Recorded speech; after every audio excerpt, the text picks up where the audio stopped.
하나님 말씀 보겠습니다. 하나님 말씀은 요한계시록 3장 20절. 오늘 말씀의 제목은 주님을 모시고 사는 삶이라는 주제입니다.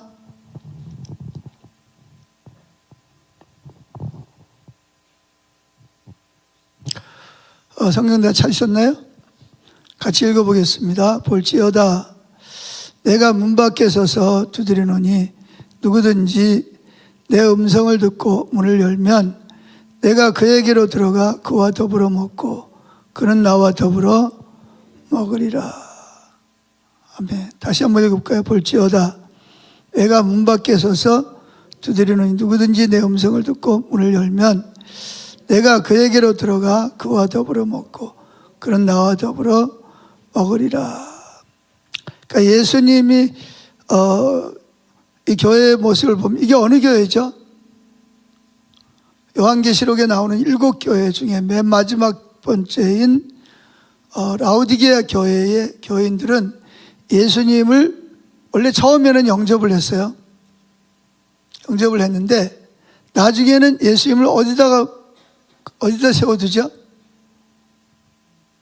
문 밖에다가 세워두는 그런 이 라오디게아 교회의 모습을 보여주고 있습니다. 그래서 어떤 신학자들은 이 라오디게아 교회는 예수님이 재림하시기 직전의 교회의 모습을 상징하는 것이다. 많은 사람들이 예수를 믿지만 또 예수님을 영접하지만 실제로 예수님을 문 밖에 세워두는, 그래서 예수님은 문 밖에서 계속 우리 안에 들어오시고 싶어서 문을 두드리는 그러한 교회들로 묘사하고 있습니다. 자, 예수님과의 인격적인 관계를 맺고 동행하는 삶에 대한 눈이 열리는 것만으로도 우리 삶에 놀라운 변화가 일어납니다. 그러나 예수님을 바라보고 예수님과 동행하는 삶은 어떤 한번 주님을 만나거나 어떤 체험을 하거나 하나님의 음성을 듣거나 기적을 체험하는 것으로 그치는 것이 아니라 일평생 지속돼야 하는 삶이죠. 그래서 저와 여러분이 일평생 주님과 친밀한 교제를 통해서 동행하는 삶을 살기 위해서 우리 삶을 가장 잘 훈련하는 탁월한 도구가 있습니다.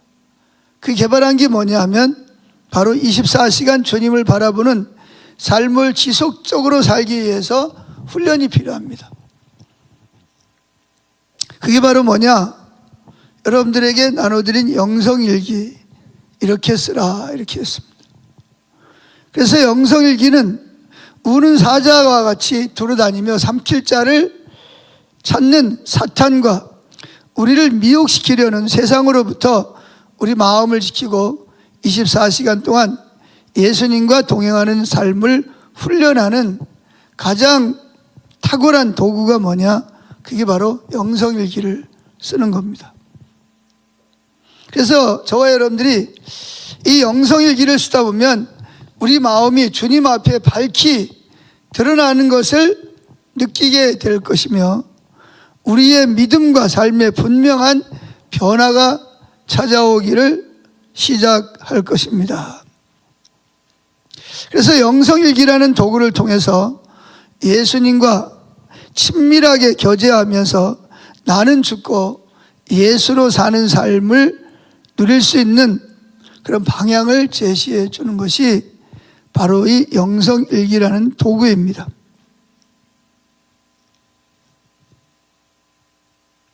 자, 그럼 오늘 몇 가지를 살펴볼 건데, 첫째, 예수님을 믿는 것이 무엇입니까? 여러분, 예수를 믿는다는 말이 무슨 뜻인지 혹시 좀 고민해 보셨어요? 예수를 믿는다. 그 예수 믿는다는 말이 무슨 뜻이죠?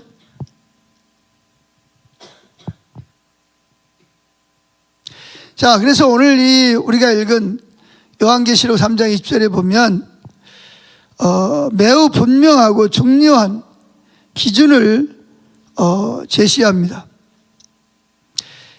예수 믿는다는 말이 무슨 말이냐? 그것은 매일 예수님과 함께 식사를 나누는 공동체의 삶을 사는 것으로 오늘 본문에서는 설명합니다. 그래서 예수를 믿는 믿음을 예수님과 함께 식사하는 지극히 일상적인 친밀함으로 설명하는 거예요. 한마디로 해서 예수 믿는다는 것은 뭐냐? 늘 예수님과 주거니 받거니 하면서 대화하면서 친밀한 교제를 나누는 삶을 사는 것을 예수를 믿는 것이다. 이렇게 성경은 설명하고 있습니다. 그래서 예수님과 이런 친밀한 교제의 삶을 고린도후서 3장 15절은 예수님이 우리 마음에 계시다는 것으로 표현하고 있습니다.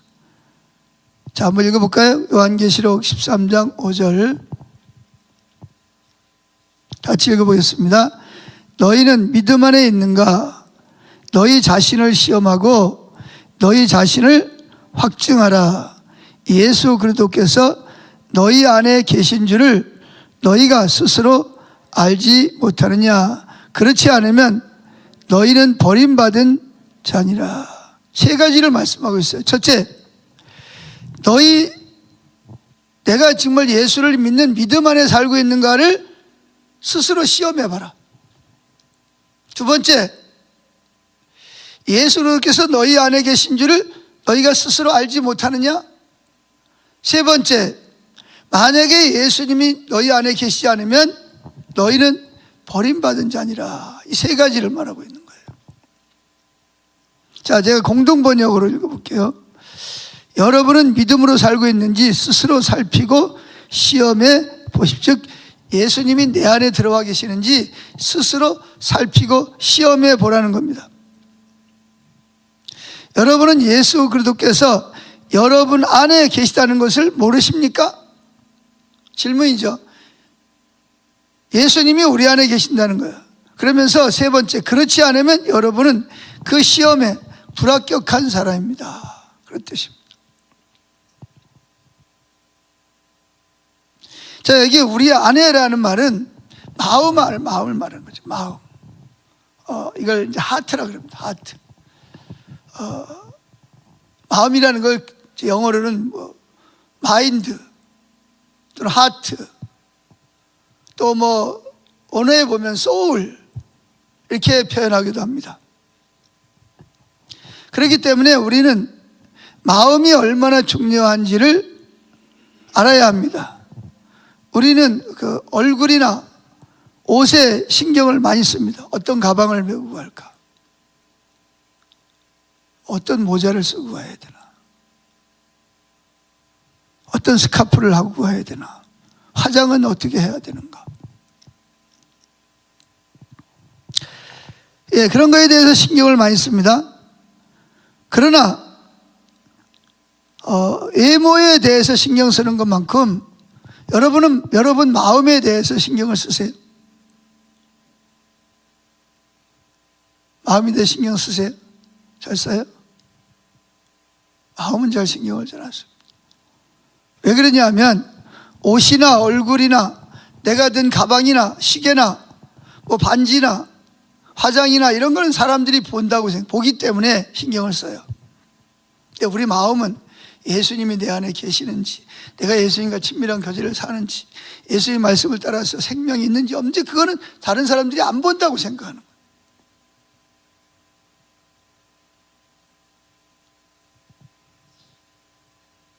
그래서 별로 신경을 잘 쓰지 않습니다. 근데 사실은 예수 믿는 사람들은 이게 어리석은 일이라는 거죠. 왜 그러냐면 하나님은 사람과 달리 외모를 보지 아니하시고 마음 중심을 보시기 때문에 그렇습니다. 그러니까 사람들이 예수를 믿는다고 하지만 실제로 하나님을 의식하지 않아요. 사람은 엄청 의식을 합니다. 그래서 요즘 그런다면서요. 전에는 반지 자랑하는데 요즘은 딱 이렇게 만나면 가방을 딱 이렇게 탁자에다가 딱 넣는다면서요. 이렇게. 내 가방이 얼마짜리인지 한번 보라는 거죠. 이렇게 탁 놓으면서. 그래서 주변에서 어머 이게 뭐 무슨 가방 아니야? 뭐 이래 주기를 이제 기대하는 마음을 가지고 있는 거예요. 전에는 가방을 가지고 와서 어디나 옆에다 걸어 놓잖아요. 그죠? 근데 지금은 그게 아니라 서로 가방을 탁자 위에다 올려놓느라고 바쁜 거예요. 서로. 누구 가방이 제일 비싼 거냐? 명품 가방이냐? 뭐 이런 거죠. 여러분은 전혀 그렇지 않지. 그죠?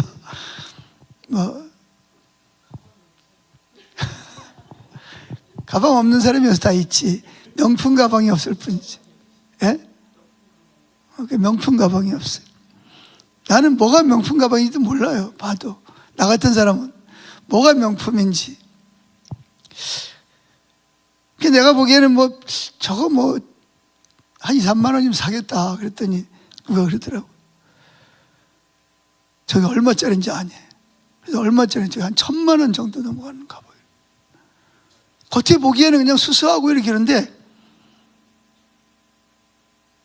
그래서 제가 난 1,000만 원 있으면 내가 건축원금 하겠다.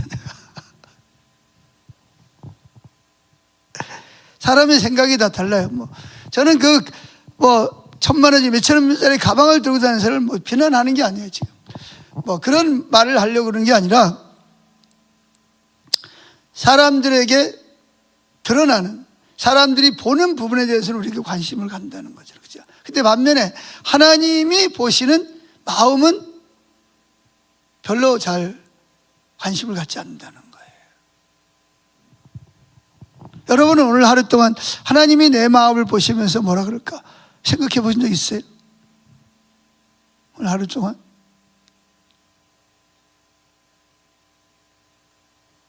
영성일기를 잘 안 쓰면 그게 잘 몰라요. 영성일기를 쓰는 사람은 금방금방 그게 내 안에 계신 주님이 불편해 하시는지 기뻐하시는지 탄식하시는지 금방금방 느낍니다.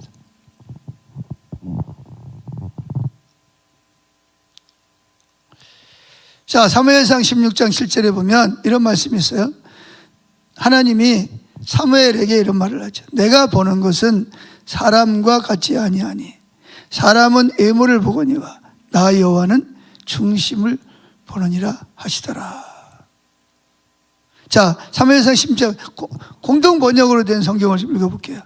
그러나 여호와께서는 사무엘에게 이렇게 말씀하셨다. 용모와 신장을 보고 사람을 판단하지 말아라. 이 사람은 내가 말하던 자가 아니다. 내가 보는 것은 사람이 보는 관점과 다르다. 사람은 외모를 보지만 나 여호와는 중심을 본다.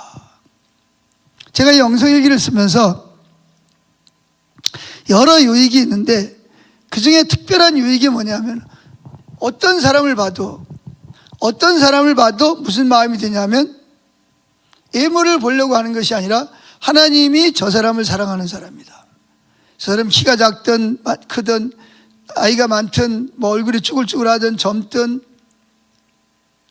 하나님 보시기에 예수님이 저 사람을 위해서 십자가 못 박혀 죽었고 저 사람도 예수님을 믿음으로 인해서 구원받아야 될 사람이라는 생각을 전에보다 훨씬 더 많이 하게 됩니다. 제가 이제 새벽 예배를 마치면 가능하면 이제 좀 운동을 하려고 애를 씁니다. 그래가지고 이제 집사람이랑 딸이랑 우리 개를 데리고 이제 저 산책을 한 바퀴 이렇게 돌고 옵니다. 그래 이제 딸은 이제 출근해야 되니까 집으로 들어가고 나하고 이제 우리 집사람은 또 그 운동장에 가서 운동기구가 있잖아요. 거기서 뭐 운동을 이렇게 하체 운동도 하고 뭐 근육 운동도 좀 하려고 그렇게 애를 씁니다. 그리고 이제 빨리 또 시간 되면 또 교회를 또 출근을 해야 되니까. 근데 이제 어느 날은 이렇게 거기 청소하는 분이 있어요. 이렇게 늘 바뀌어요. 3개월마다. 근데 이번에 오시는 분은 팔이 하나 없어요. 키도 작고 팔이 하나 없어요. 팔 하나 가지고 쓸고 쓰레받기에다 담아야 돼. 그러니까 얼마나 이게 불편하겠어요. 그것도 뭐 등치나 크거나 나이만 젊으면 되는데 나이도 뭐 벌써 한 70대 이상 된 것 같고. 그러니까 한 손에 빗자루 들어야죠. 하나는 또 수레바퀴 들어야 되니까 들질 못하니까 발로 질질 끌고 다녀. 근데 그걸 쓸어야 돼. 사람들은 또 가만히 앉아가지고 비켜주지도 않아요. 또 그냥 뭐 옆으로 쓸어라 그러고 그냥 가만히 앉아 있어요. 근데 어느 날 막 이렇게 막 좀 걸으려고 막 그런데 하나님이, 야, 너 저 사람 저렇게 혼자 저렇게 애쓰는데 네가 가서 좀 도와줘야 되지 않겠냐. 그래서 내가 속으로, 주님, 내가 운동 다 하고 시간이 나오면 도와주면 안 될까요? 그랬더니 주님이 뭐를, 지금 빨리 도와줘라 그러는 것 같아. 그래가지고 운동 가다가 말고 돌아와서 제가 좀 도와드릴까요? 그러면서 막 이렇게, 제가 쓸면 뭐 한 10분 15분이면 다 쓸어요. 근데 그분은 쓸면 1시간 이상을 쓸어야 돼. 한 손으로 한 팔로 이렇게 해가지고 또 모아놓고 또 그거 쓰레받기 또 갔다가 또 발에다 이렇게 해가지고 또 한 손으로 들어다가 또 갖다 놔야 돼.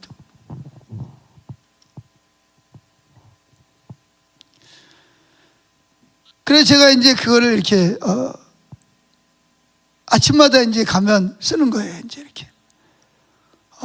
그러니까 이제는 아예 내가 가면 그분은 내가 쓰러질 줄 알고 난 좀 쉬어야 되겠네 그러면서 이제. 그래서 제가 이제 또 뭐 좀 몸이 약해가지고 저 몸이 좀 그하는 것 때문에 좀 며칠 못 나갔잖아요. 그랬더니 이제는 거기에 있는 분이 또 부는 거 있잖아요, 그죠? 부는 걸 가지고 또 이렇게 막 부니까 막 금방 막 또 이렇게 막 불면서 그분이 날 보고, 이거 안 하셔도 된다고, 우리가 그냥 이거 불면 된다고. 그때 부는 거를 매일 부는 게 아니고 이렇게 일주일에 뭐 많이 쌓이면 그때 가서 부는 거야.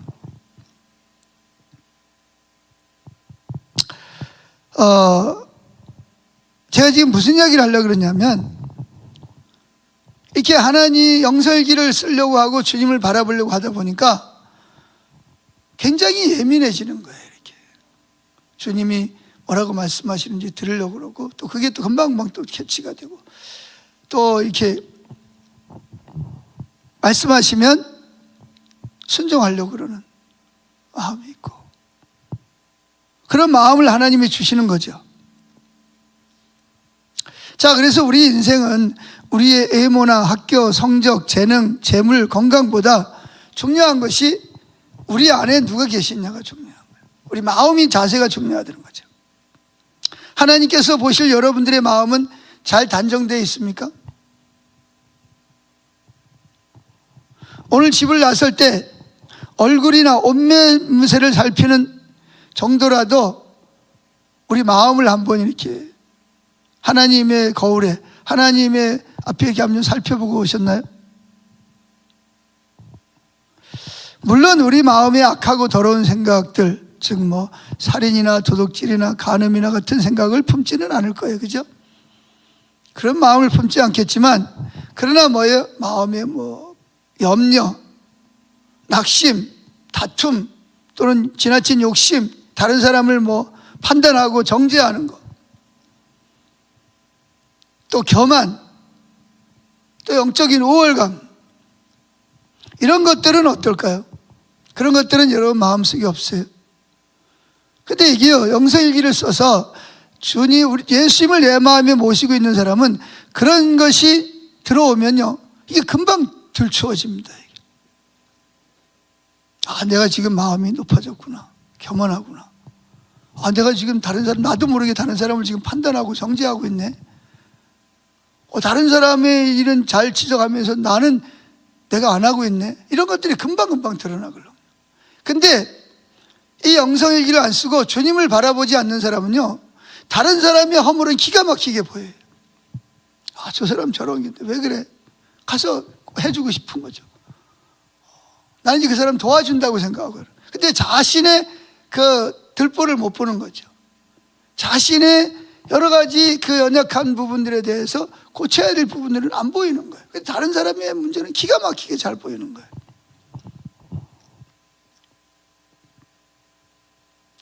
그래, 이제 그런 것 때문에 교회인들이 시험 들거든요. 어제도 어떤 분이 저한테 너무 자기 상처받고 속상하다고. 막 자기가 뭐 조금 그런 게 있어요. 와가지고 바로 이렇게 이야기를 한다는 거예요.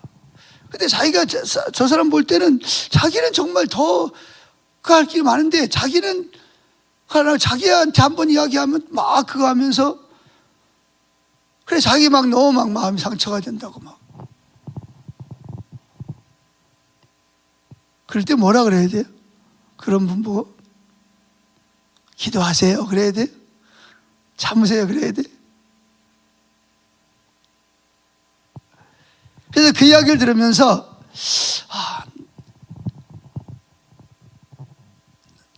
내가 혹시 다른 사람한테 그러고 있지 않나? 혹시 나 때문에 다른 사람들이 이렇게 힘들어하고 그러지는 않나? 이런 생각을 하게 되는 거죠. 자, 어떻게 됐든 어떻게 하면 하나님이 기뻐하시는 마음을 가질 수 있을까? 자, 우리는 지금까지 우리 마음이 중요하다는 왜 우리 마음에 예수님이 모시고 예수님과 친밀한 기회를 통해서 삼시세끼 같이 식사를 하면서 동행하는 삶을 살고 있는가? 근데 이게 우리 마음대로 되는 게 아니에요. 내가 주님을 바라봐야지 24시간 바라봐야지 그런다고 해가지고 이게 우리 마음이 24시간 동안 주님 바라보는 게 아니고 그게 뭐가 필요하냐? 훈련이 필요해요. 훈련. 그래서 뭘 하라는 거냐? 그래서 그 삶을 살기 위해서 영성일기를 쓰자는 거예요. 영성 안 하던가 하면 귀찮죠. 그렇지 않아도 할 일이 많은데 그것까지 또 자꾸 잊어버리니까. 그런데 그런 훈련을 통하지 않으면 우리는 우리 마음을 단정하고 주님이 내 안에 계시는지 안 계시는지조차도 라오디게아 교회처럼 주님 문 밖에 세워놓고 당연히 난 내 안에 주님 계시겠지 라고 생각하고 살아갈 수 있다는 거예요. 그러니까 주님이 말씀하셔도 못 듣는 거죠. 주님이 사랑한다 그래도 하나님의 사랑도 안 느껴지고 하나님 날 좋은 길로 정말 복된 길로 인도를 하셔도 내가 얼마나 복 있는 사람인지도 모르고 늘 마음에 불만을 품고 늘 뭐예요? 마음에 평안이 없는 삶을 사는 거예요. 그래서 예수님을 기뻐하시는 마음을 갖는 것은 그게 뭐냐? 가장 중요한 것은 예수님을 마음에 영접하는 거예요. 문 두드리는 소리를 듣고 문을 열고 예수님을 내 안에 들어오시도록 영접하는 거예요. 그래서 주님과 함께 아침, 점심, 저녁 먹어가면서 동행하는 삶을 사는 걸 하나님이 우리에게 가장 원하는 거예요. 이것이 하나님이 기뻐하시는 마음을 갖는 가장 완벽한 방법이자 유일한 방법이라는 거예요. 예수님을 문 두드리는 소리를 듣고 문을 열고 예수님을 영접해서 예수님 내 안에 들어오셔서 예수님과 삼시세끼 식사를 할 때 그런 동행하는 삶을 살 때 우리 인생이 바뀝니다, 여러분. 진짜 놀랍게 바뀝니다. 근데 이걸 실천하는 사람이 별로 많지 않아요. 실천하는 사람이 그렇게 많지 않다는 거예요. 이 말씀을 제시를 해도 여전히 그냥 자기가 지금까지 살아왔던 그 방법으로 주님을 마음에 문 두드리는 소리를 듣고 주님을 마음에 모시고 살아가야 되는데 그러다 보니까 문 두드리는 소리도 못 듣고 그럼 당연히 문 못 열고 당연히 주님이 내 안에 계시는 것이 아니라 주님은 항상 내 문 밖에 서서 문을 두드리는 삶을 살게 하는 거죠. 여러분은 어떠세요?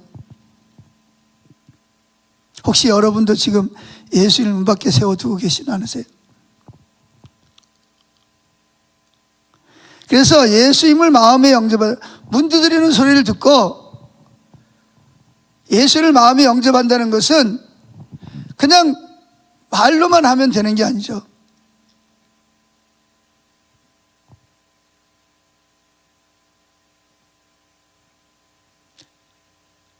자, 그러면 어떻게 해야 되냐?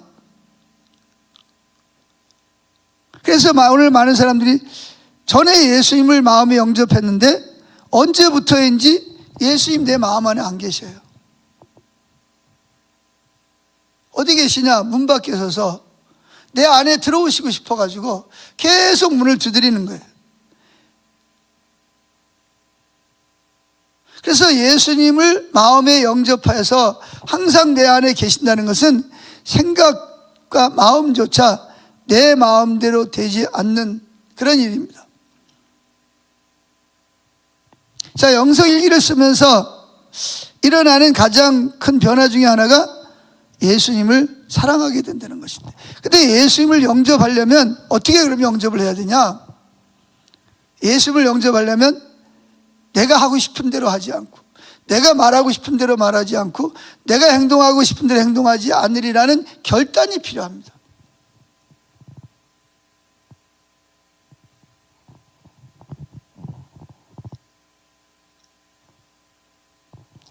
그러니까 예수님을 내 안에 왕으로 주인으로 들어오게 하셔서 정말 예수님 내 안에 사시는 삶을 동행하는 삶, 그분의 자원으로, 그분의 능력으로, 그분의 지혜로, 그분의 보호를 입고 살아가려면 그분의 음성을 듣고 그분을 마음에 모셔야 되는데, 마음에 그분이 내 안에 들어오시려면 처음에도 그랬지만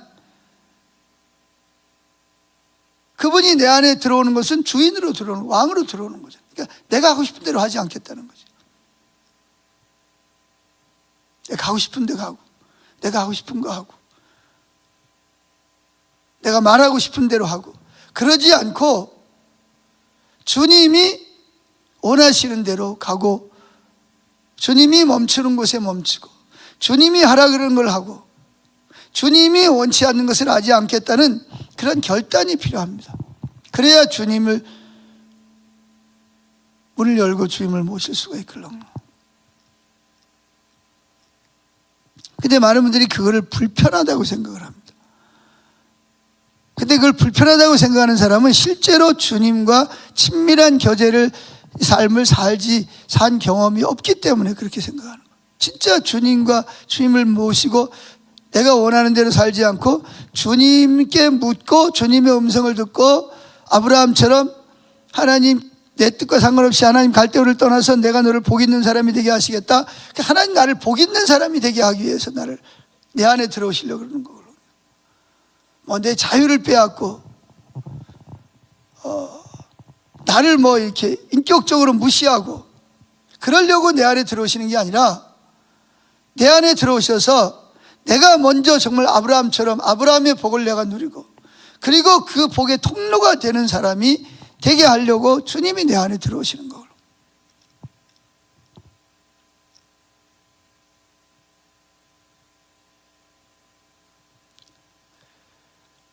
그래서 예수님을 마음에 영접한다는 것은, 항상 내 안에 계시게 한다는 것은 생각과 마음조차도 내 마음대로 하지 않으리라는 그런 결단이 있어요. 하나님은 우리 마음을 보시고, 진짜 네가 문을 여는지, 문을 연다는 말은 그런 결단을 하는 거예요. 주님, 제가 나도 모르게 내가 하고 싶은 대로 했습니다. 하고 싶은 일만 했습니다. 하나님께 묻고 하나님의 인도를 따라가기보다는 내가 사람에게 드러나는 거, 칭찬받는 거, 사람에게 보이는 거, 하나님하고 상관없이 제가 그런 거에만 신경을 썼습니다. 주님이 그런 걸 원치 않는 거죠. 그래서 이제 그런 것들을 내려놓고 주님이 말씀하시면 제가 그 말씀을 따라 순종하는 삶을 살겠습니다. 주님, 내 마음대로 하지 않게 주님 내 안에 들어오시, 그게 바로 문을 열고 주님을 영접하는 거거든요. 아멘. 두 번째, 예수님이 우리 안에 계시는 증거가 있습니다. 7가지로 요약을 할 수 있는데요. 첫째, 예수님이 내 안에 계시는 증거가 뭐냐? 예수님을 나의 유일한 구원자와 주님이라고 시인하는 겁니다. 자, 고린도전서 12장 3절 읽어봅니다. 시작. 그러므로 내가 너에게 알리노니 하나님의 영으로 말하는 자는 누구든지 예수를 저주할 자라 하지 아니하고, 또 성령으로 아니하고는 누구든지 예수를 주시라, 주님이시라 할 수 없느니라. 그러니까 예수님을 내 안에 항상 모시고 살려면 예수님을 주시라, 주님이시라, 퀴리오스, 하나님이라 하게 되는. 근데 그러려면 누가 해왔냐? 하나님의 영으로 말하는 자는 누구든지 예수를 저주할 할 자라 하지 아니하고 성령으로 아니하고는 누구든지 예수를 주시라 했습니다. 제가 7가지를 쫙 찾아보니까 전부 다 거의가 성령과 연관이 되어 있더라고요. 그러니까 결국은 성령님과 친해야 되는 거예요. 예수님이 현재 내 마음에 들어가 계시다는 증거 두 번째가 뭐냐? 하나님을 아버지라고 부르는 거예요. 자, 로마서 8장 15절 읽어보겠습니다. 여러분은 다시 두려워할 종의 영을 받은 것이 아니라 하나님의 아들이 되게 하는 성령을 받았습니다. 그래서 우리는 성령님을 통해 하나님을 나의 아버지라고 부릅니다. 바로 그 성령님이 우리 영과 함께 우리가 하나님의 자녀라는 사실을 증거하십니다. 이렇게 말하고 있습니다. 그러니까 하나님을 나의 아버지라고 부르는 거예요. 뭐 때문에? 예수님이 십자가의 운을 통해서 당당히, 내가 비록 연약하고 실수하고 넘어지지만 예수님의 십자가의 운을 믿음을 통해서 하나님을 나의 아버지라고 부를 수 있는 그런 사람은 내 안에 누가 와 계신다는 거예요? 예수님이 내 안에 들어와서 사시는 증거라는 거예요. 내가 하나님을 나의 아버지라고 부를 수 있다는 것은, 믿음으로 부를 수 있다는 것은, 그것은 예수님이 성령님을 통해서 내 안에 들어와 계시고 사신다는 증거라는 거죠. 세 번째, 예수님이 내 안에 들어가 있다는 증거, 하나님이 주신 은혜를 깨닫는 겁니다. 하나님이 주신 은혜를 깨닫는 것.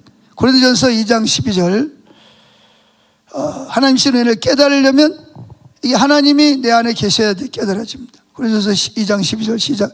우리는 세상의 영을 받지 않고 하나님께서 주신 성령을 받았습니다. 이것은 하나님이 우리에게 은혜로 주신 선물을 우리가 알 수 있도록 하기 위한 것입니다.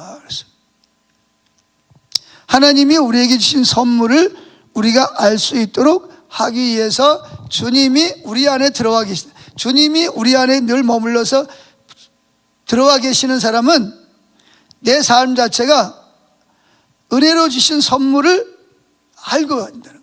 그래서 우리는 그걸 은혜에 의한 삶이라고 그러죠. 이게 하나님의 은혜가 없는 사람은 누구를 내세우죠? 자기를 내세웁니다. 자기의, 자기 노력, 자기 수고, 자기가 애쓴 거. 내가 이렇게 했다고. 내가 이렇게 해서 이게 이렇게 됐다고. 그 말이 맞아요. 자기가 했어요. 근데 그렇게 할 수 있도록 하나님의 은혜가 그의 마음을 움직이고 환경을 주고 건강을 주고 물질을 준 거예요. 그래서 하나님의 은혜라는 게 뭐냐? 하나님의 은혜라는 말은 하나님이 말씀하신 것을 행할 수 있는 임재 능력이에요. 다른 사람이 못하는 것을 하나님이 내가 할 수 있도록 내 안에 임재하셔서 내게 시간과 물질과 그걸 하고 싶은 열망과 또 거기에 대한 재능과 능력을 주신 거예요.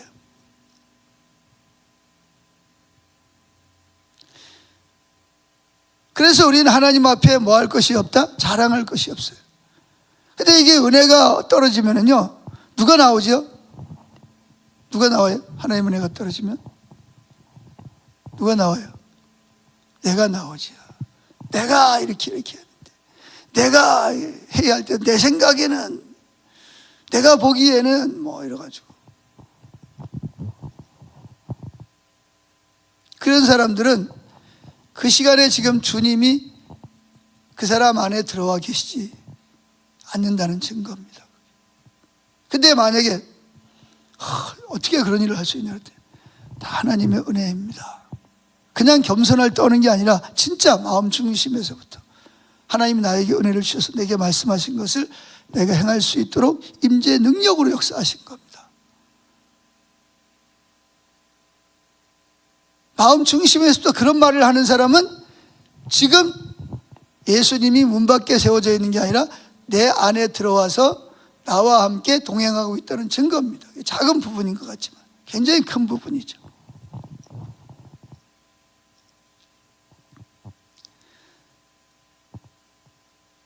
네 번째, 예수님이 지금 내 마음에 들어와 계신다는 증거가 뭐냐? 서로 사랑하는 겁니다. 서로 사랑하는 것. 요한일서 4장 12절 읽어보겠습니다. 지금까지 하나님을 본 사람은 없습니다.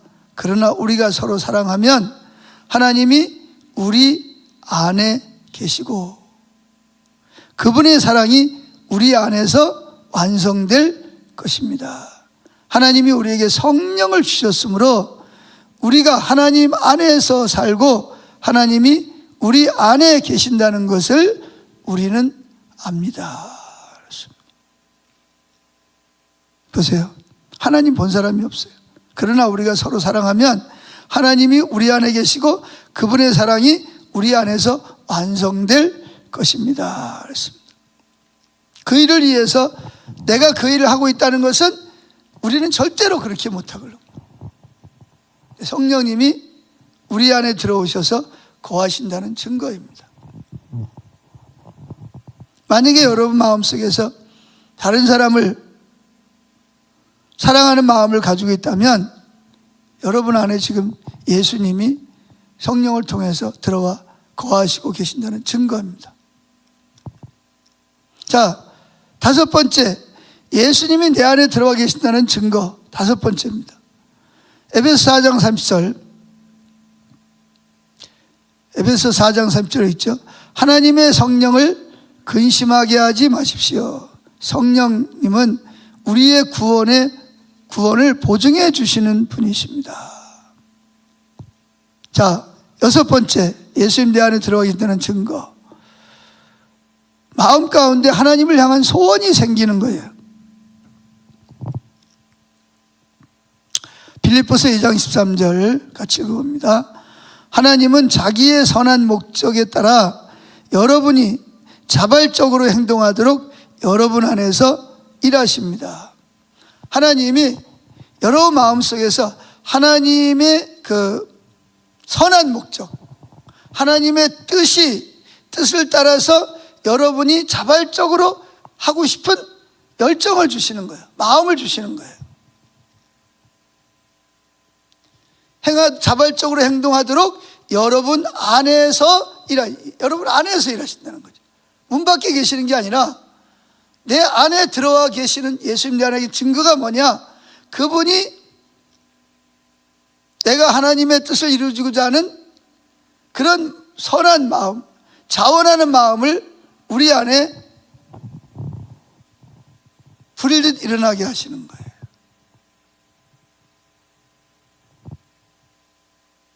그게 증거죠. 예수님 내 안에 사신다는 증거. 자, 여러분들이 이 말씀을 들으면서 예수님이 진짜 내 안에 계시나? 바울이 그랬잖아요. 예수님 내 안에 계시는지 증거해라. 스스로 찾아봐라. 진짜 예수님 내 안에 계시는가? 찾아봐라. 이렇게 사도 바울이 도전하고 있잖아요. 그러니까 여러분이 이 말씀을 들으면서 내 속에 이런 게 있나? 이런 열매가 있나? 그러면 여러분들은 지금 예수님이 문 밖에 세우던 게 아니라 라우디게아처럼 문 밖에 세우는 예수님이 여러분 안에 들어와 계시는 거예요. 근데 만약에 내 안에 이런 증거들이, 열매들이 없다, 그러면 우리는 빨리 문 두드리는 소리를 듣고 예수님을 향해서 문을 열어야 됩니다. 그래서 예수님 내 안에 들어와서 내 안에 거하시는 증거가, 열매가 나타나도록 해야 돼요. 마지막 일곱 번째로, 예수님 문 밖에 계시지 않고 내 안에 들어와 계시다는 증거로 복음을 전하게 되는 것입니다. 사도행전 1장 8절, 그러나 성령이 너에게 오시면, 즉 너에게 내 안에 들어오시면 너희가 권능을 받아 예루살렘과 온 유다와 사마리아와 땅까지 이르러 내 증인이 될 것이다. 성령이 오시면 권능이 생기고요. 그리고 우리 마음이 뭐냐? 이 믿지 않는 영혼들에 대한, 그것이 일터건 가정이건 아니면 뭐 어떤 사회건 어디가 있더라도 나를 통해서, 내 일을 통해서 복음이 증거되게 하는데 관심을 갖게 되어지는 것입니다. 자, 이렇게 7가지를 말씀을 드렸습니다. 예수님이 내 안에, 문 밖에 세워두지 않고 예수님이 내 안에 들어와 계신다는 증거를 7가지로 성경은 말하고 있습니다. 우리가 이 예수님을 내 마음에 들어와 계시는 것을 믿는다면 24시간 주님을 바라보는 것, 즉 예수님을 의식하는 것, 이것은 너무나 당연한 일이에요. 왜? 예수님 내 안에 계시기 때문에. 그래서 이거를 가장 잘 훈련시켜주는 도구가 뭐냐? 영성일기라는 거죠. 그래서 영성일기를 쓰는 것은 예수님과 친밀함을 갖도록 24시간 예수님을 바라보고 의식하는 거죠. 그래서 영성일기는 여러분에게 나눠드렸지만 구체적으로 잠자리에서 일어날 때부터 다시 잠자리에 들 때까지 얼마나 예수님을 생각했는지, 내 안에 계시는 예수님을 그분께 묻고 그분의 음성을 듣고 그분 기도로 그분과 교제하고 그분이 말씀하시면 순종하는 삶을 살았느냐 하는 것을 쓰는 거예요. 그걸 쓰는 거죠. 그리고 그걸 5, 6명 정도로 구성된 소그룹 안에서 서로가 올리고 나누는 겁니다. 그래서 여기 성경 앞에 우리 앞서간 어거스틴이라든지 존 웨슬리, 조나단 에드워즈, 데이비드 브레이니드, 스탠리 존스, 조지 폭스, 잔느 기용, 오스왈드 챔퍼스, 아펜젤러, 헨리 마틴, 짐 엘리엇, 허드슨 테일러, 월리엄 월포스, 조지 필드 등 위대한 하나님의 종들 중 많은 이들이 이 영성일기를 통해서 주님을 문 밖에 세워두지 않고 자기 안에 모시고 살으려고 영성일기를 사용했다는 겁니다. 여러분, 저와 여러분의 마음이 왜 복잡한지 아세요?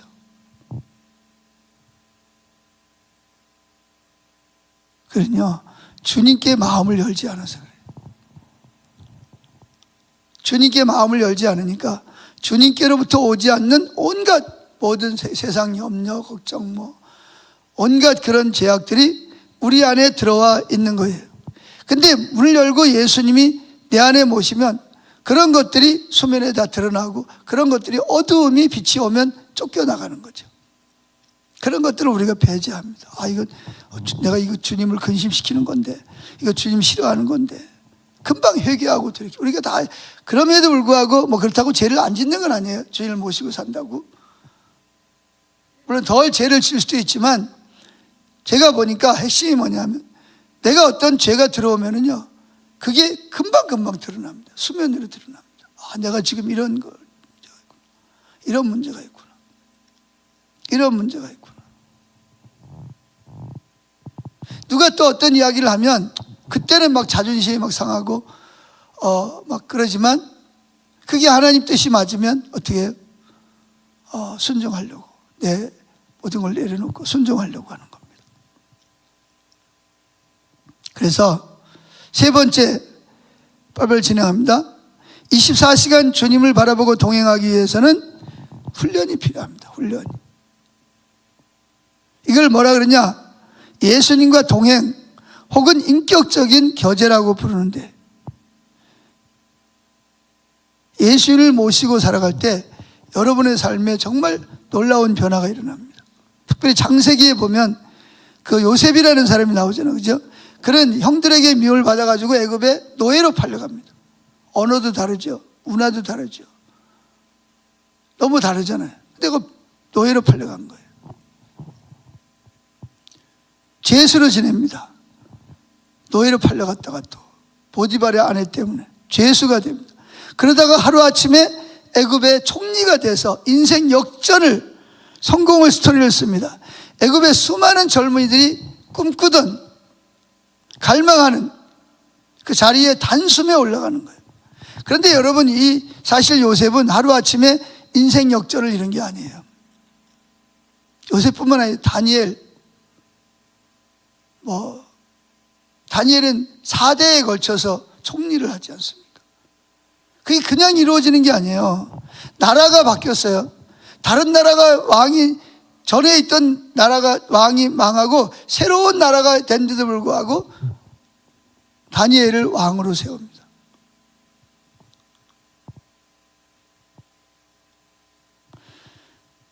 포로로 잡혀가가지고 그런 일이었는데 그 이유가 뭐냐?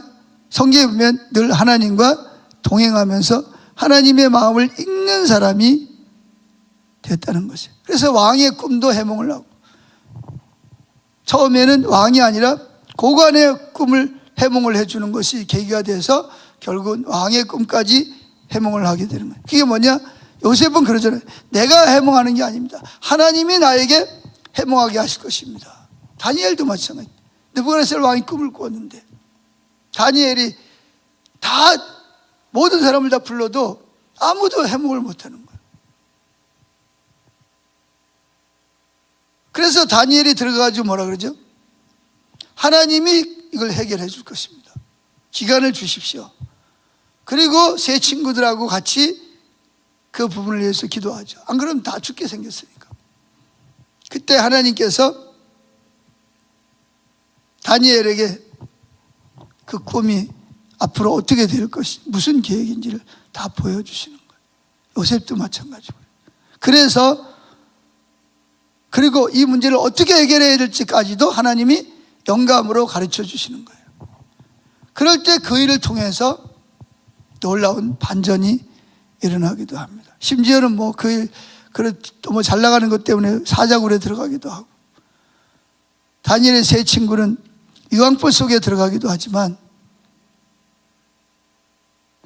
하나님을 마음에 모시고 살아가니까 오히려 그런 것들이 전화위복이 돼서 더 높은 자리에 올라가고 더 사람들에게 하나님의 영광을 드러내는 자리에 들어가는 것을 볼 수가 있습니다.